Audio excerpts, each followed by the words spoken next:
Hello, hi, and welcome to another booktube video. I apologise for how I'm dressed. I'm looking a bit rough. I've just finished in the gym. I've got 4 weeks until my holiday and I need to get this body beach ready. So I've done it. I finished. I finally finished Armadale.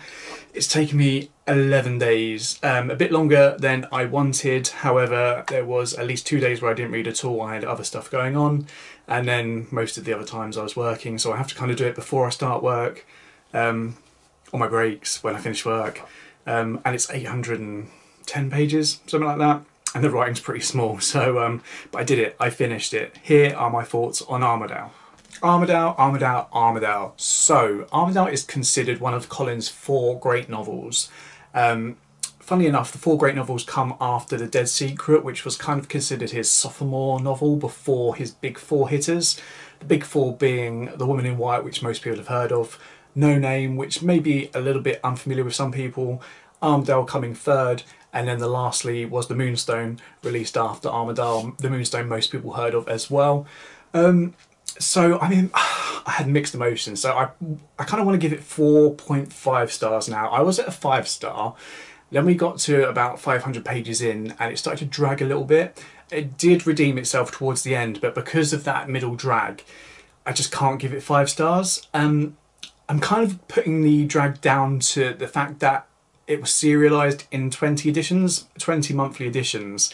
I'm getting the feeling that Collins maybe had this great story in mind, this complex plot, and then as he was writing, you know, getting towards the sort of middle end, was maybe running out of interesting things to say, so just kind of babbled a little bit. I don't know if that is the case, but that's what it felt like, especially when we got to parts of Lydia Gwilt's diary, shall I say. I'll say why I said guilt in a minute. Some of that was just, it went on a lot longer than it needed to, and it kind of really spoilt the pace for me, because at the beginning there's so much happening. The pace is like bam, bam, bam. There's something different happening all the time. And as I've mentioned with Victorian literature, for me, with Victorian literature, I need to read a bit slower. I need to take in what I'm reading so I can understand it, and that is definitely the case here. The plot is so complex, especially even at the beginning with the prologue. The prologue is nearly 70 pages long. And yeah, I found myself, you know, the first couple of 100 pages being, okay, which Armadale is this? Who was his parents? Which was his backstory? And you have to like stop and think about it and think what you've read beforehand. That's me anyway, that's what I had to do. So Armadale tells a story, well, the blurb says it tells a story of 4 different people called Alan Armadale. Technically that is correct, but I would say it's more to do with the 2 younger Alan Armadales. So what we have is the prologue introduces us to the 2 Alan Armadale seniors. So we have a story of an Alan Armadale who is disinherited, and the family contact this distant relative saying, well, we've disinherited the, you know, Alan Armadale we have, and you are the next male heir, if you like, so all the property and everything is yours on one condition: you take the name Alan Armadale. And I believe this Alan Armadale, this new Alan Armadale, is living somewhere in the Caribbean. Anyway, so he's like, yeah, fair enough. There's a marriage proposal. They're like, well, this Miss Blanchard, we're interested in you, in getting you to marry, is currently in Madeira with her father. Go over and see what you think, and, you know, if you want to marry her, marry her. While this is going on, the new Alan Armadale is befriended by someone, and they get on really well. They're like brothers. And when he tells this friend that he's going to go off to Madeira and hopefully meet this girl and marry her, it seems like this friend has a bit of a strop and then disappears. That's what we're led to believe. Anyway, this new Alan Armadale goes on a trip to see this woman, goes to the house and says, I'm here to see Miss Blanchard. And the person at the house is like, she's with her husband and she's Mrs. Armadale. And he's like, what?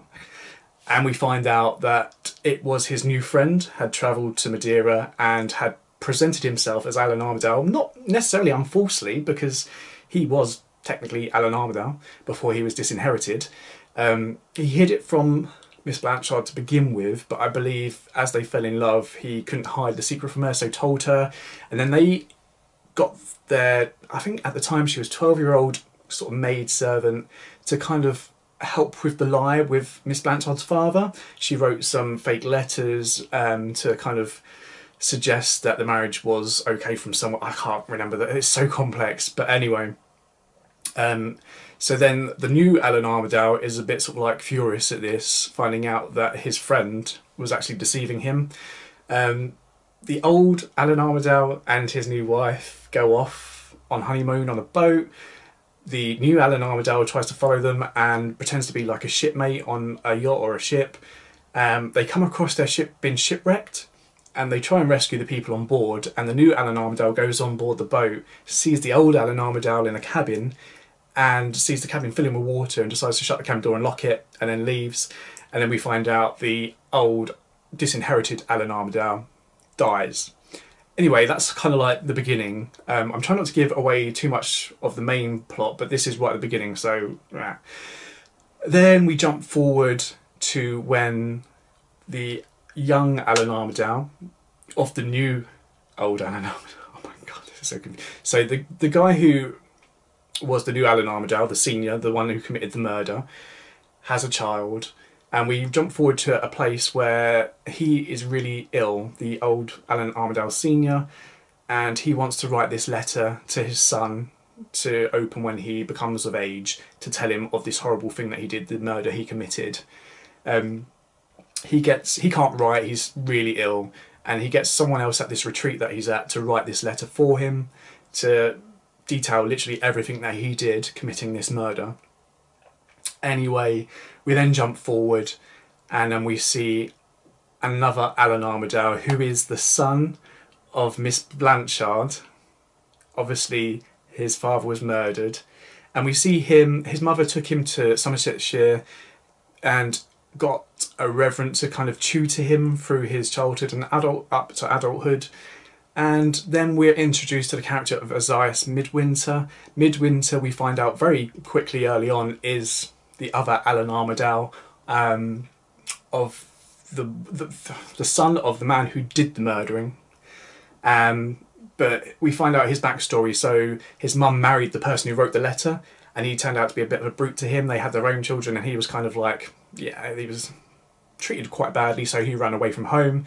He ended up following this gypsy and going on the road with him and with his performing dogs, and then took his name. That's why his name is a bit weird, Ozias Midwinter. But then Midwinter hides his true identity from Alan Armadale. When he finds out his true identity anyway, he finds out that his dad murdered Alan's dad. But they become like brothers, like really close. And then we're introduced to Lydia Gwilt, who turns out to be the 12-year-old maidservant who helped Miss Blanchard, you know, lie about the marriage. And apparently we find out after the marriage she was kind of cast off, kind of not wanted anymore, and we see she had a hard life. And then the whole plot then revolves around her trying to get her revenge on the new Alan Armadale, because he inherits the Blanchard fortune because the other male heirs die in mysterious circumstances. So then this Alan Armadale becomes the new owner of Four Pambrose, and Lydia Gwilt wants to try and bewitch him, marry him, so she can be the mistress of Four Pambrose. And the plot basically revolves around her journey to try and, yeah, marry Armadale and take his fortune as a revenge for what his mother did to her. That's kind of like very basic, and I probably confused you. I've confused myself trying to think about it, but that's the beauty. It is so wonderfully complex. There's so many different layers, especially at the beginning. It's really enjoyable, and at the end as well, the way it finishes, I did enjoy. I'm glad that Collins kind of, you know, built up and redeemed the ending, as it were. So the characters are fairly interesting. Midwinter is a really interesting character. We see that he has had a hard life, and we also see how this makes him quite introverted, a bit of a nervous wreck if you like.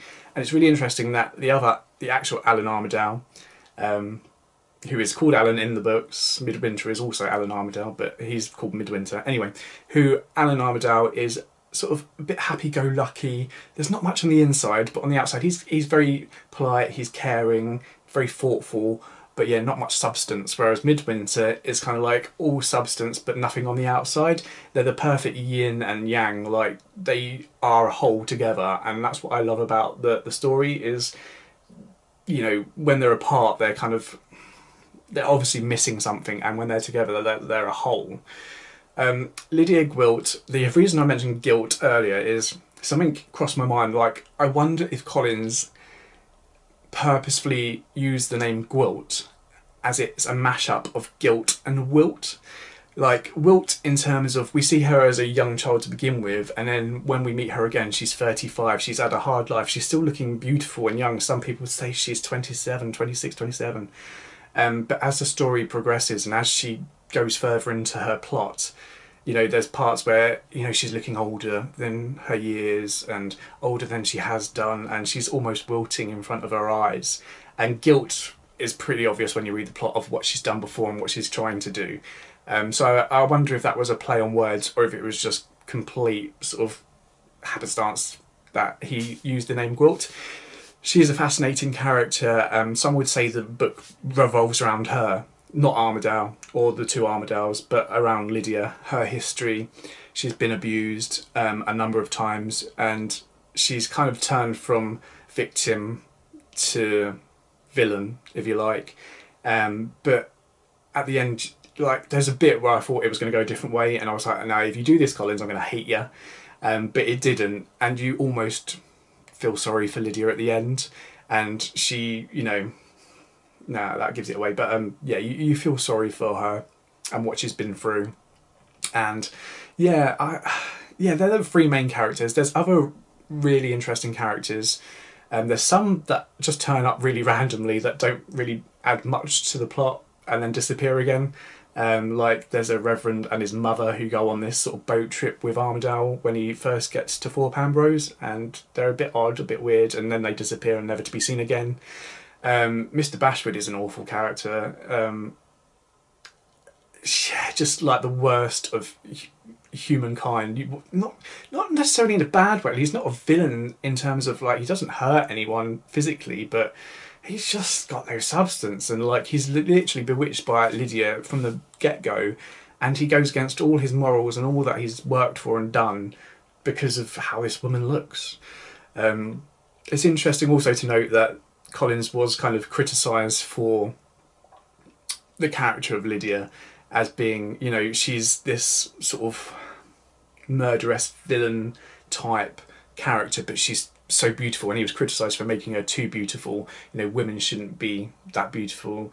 But he wanted to put a point across, I think, like from reading the introduction, that women in the Victorian era, especially the good-looking sort of middle-class women, were they were let off for murder quite a lot of the time, so they wouldn't be hung like men would, or lower class uglier women, if you like.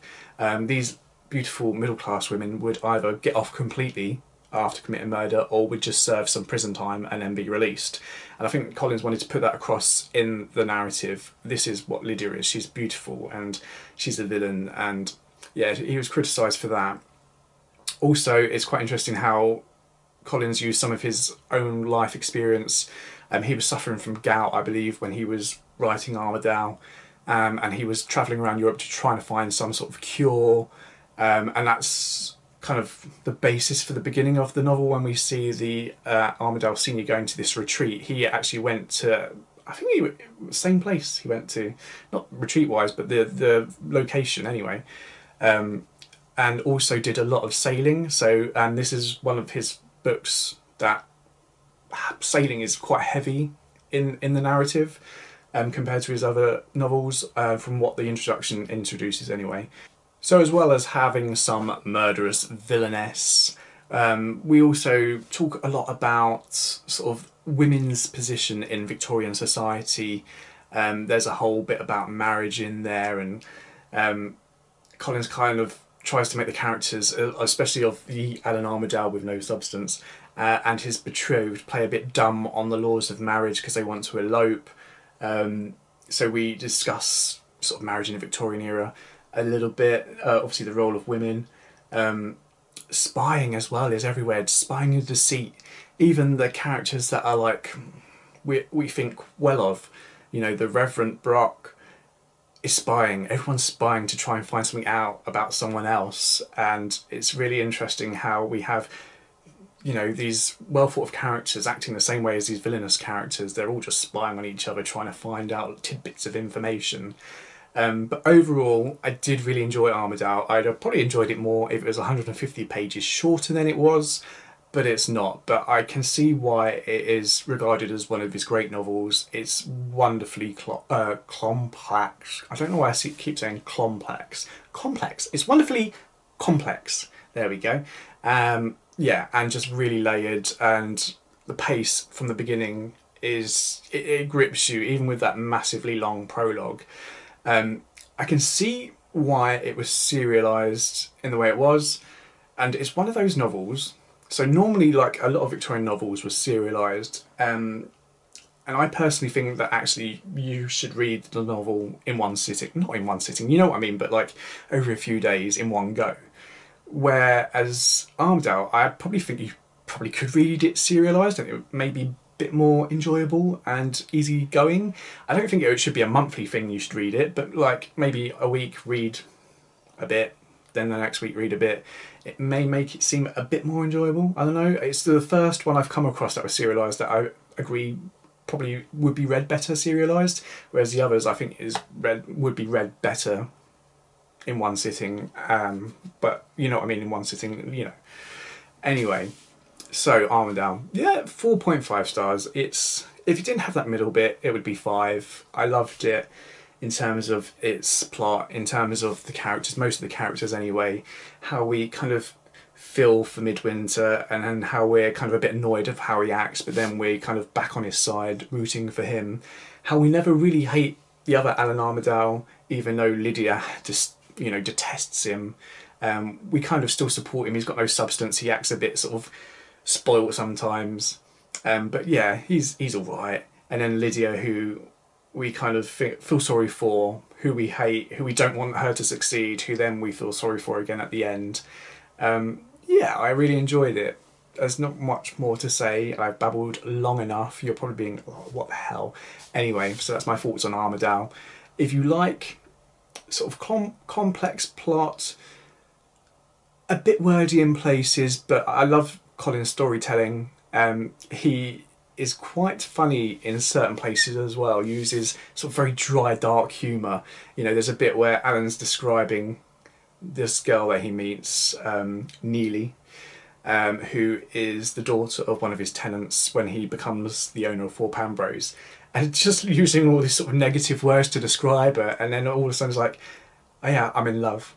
And you're like, what? Okay. And there's a few instances of that happening throughout the novel where, you know, you've got this really dry humour, and I really kind of connect with that sort of humour. There's a few places where I just feel like you've got the Dickens influence as well, because obviously Collins and Dickens were quite close friends. And you can see how that progresses from like The Dead Secret to Armadale, how it's improved and how it's become more complex and intricated in terms of his character names, his speech to the reader in certain places, and his use of humour as well. So that's a wrap on Armadale. Yeah, if you like complex plots and you like a bit sort of wordy, dark humour, great storytelling, go read it. So next I'm going to start on the shortlist for the Walter Scott Prize for Historical Fiction. I'm going to start in, I'm literally doing like randomish order. I'm going to start with the shortest book. I've just done a mammoth book, so I need something short and sweet. So I'm going to start with Rose Tremaine, Absolutely and Forever. It seems quite short, under 200 pages, so I'm going to get that done. After that, I'll pick whatever. I'll probably go with one that I haven't heard much about actually. I think after this I'll go with the, yeah, Kai Thomas one. But that's what I'm going to do next. Hopefully I'll be able to do a review of that in the next couple of days. I want to try and get the shortlist finished in the next couple of weeks so I can do a video on that and then get started on the Women's Prize shortlist. Anyway, sorry for babbling. Thanks for watching. Until next time.